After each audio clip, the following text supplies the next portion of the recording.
I've been thinking a lot lately about how the modern world is wiring our brains to be worse at this. We live in an age of instant everything. Next day delivery, streaming on demand, a like or a swipe for every feeling. We've been trained to expect results right now. But then you pick up the horn, and suddenly none of those rules apply. Hi, if you're new here, I'm Bryan Davis. I've been playing trumpet for over 40 years and I've been a professional for over 30. Originally from the UK, I've been based in New York City for the last 16 years, working on Broadway and playing with bands like the Duke Ellington Orchestra and the 8-Bit Big Band.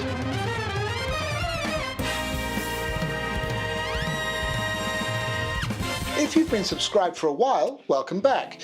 You might have noticed it's been a couple of years since I sat down to make a long-form video like this. I'm getting back to it, and this felt like exactly the right place to start again, because before I share anything else with you, I have a little disclaimer. Here's the thing, I don't believe I'm naturally good at playing the trumpet. Going all the way back, it was never really about talent, but more about mindset.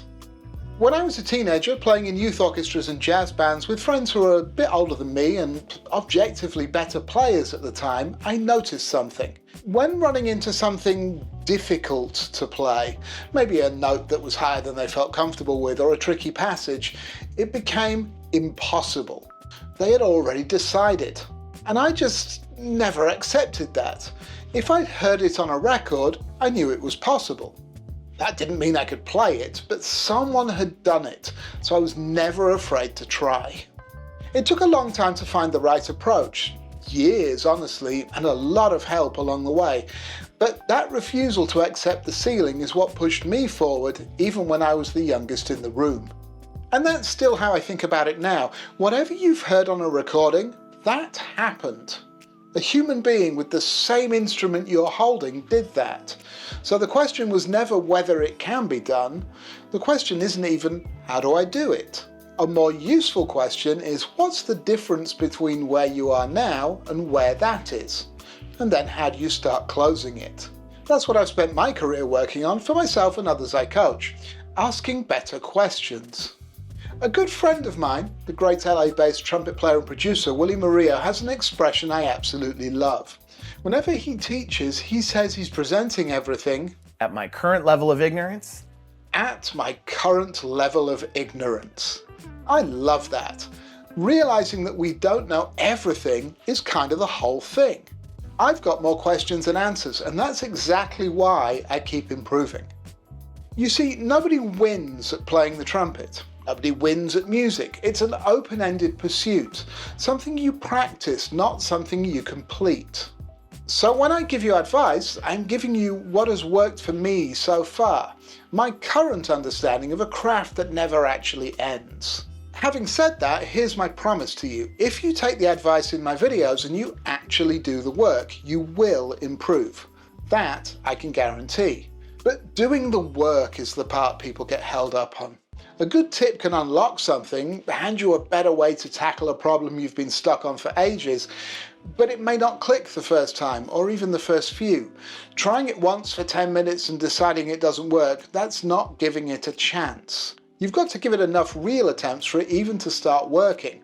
And even once it does click, that's just a door opening. It isn't the finish. Because you've still got to walk through that door. Again and again, until the new way stops being something you think about and it just becomes the way you play. That's what progress actually is. Not the moment it clicks, it's all the quiet repetitions after it clicks. The ones that take it from, okay, I can do this if I really concentrate, to, oh, this is just how I play now. And until it's automatic, it isn't really yours yet. It's borrowed. So give things a real shot, a month or more of daily practice, not 10 minutes. Do that and you will improve. And then you'll be in a position to ask much better questions, whether that's of me or your regular teacher. If you'd like to tackle those questions together directly, I do offer online lessons worldwide. The link's in the description. But while I can promise you you'll improve, there's one thing I genuinely can't tell you: how long it's going to take. There's no next day delivery for this. Because that's the thing, real progress was never going to be instant. It isn't something that happens to you, it's something you build, one repetition at a time. And those reps, the ones that turn borrowed into yours, they take as long as they take. That's where the patience lives. Now, that may land differently depending on where you're at in your playing life. If you're on the younger side, high school or college, I get messages from you all the time. Your range feels stuck, your technique has hit a ceiling, you want the tip that pushes past it now. But I have to tell you something. You're doing great. Most of the time when I read your questions, you're way ahead of where I was at your age. Your battle isn't a lack of talent, it's the speed of the world around you. You're used to everything happening instantly, and having to slow down for this metal tube feels like hitting a wall. You're not stuck, you're just in the middle of the work, and you're mostly on the right path. But please understand, the willingness to try is not the same as expecting it to happen overnight. You can refuse to accept the ceiling, but you still have to respect the process. Now, maybe you've been playing a lot longer, possibly even longer than I have. For you, patience is a very different beast.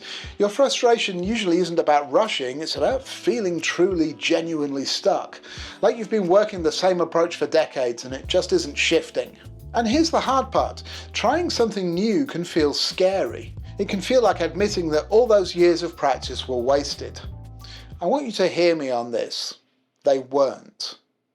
That time wasn't wasted, you were just finding the limits of that approach. But to change, you've got to be willing, and if you want to get where you've been trying to go, you have to give yourself permission to try a different route. Sometimes that means going back a few steps to find the turn that you missed. Not to start over, just to get yourself back on the quickest path to where you're going. That takes a different kind of patience than the younger folks need, but it's every bit as worth it. If any of that sounds familiar, the fact that you're still here tells me that you haven't decided yet what your limit is. Good, neither have I.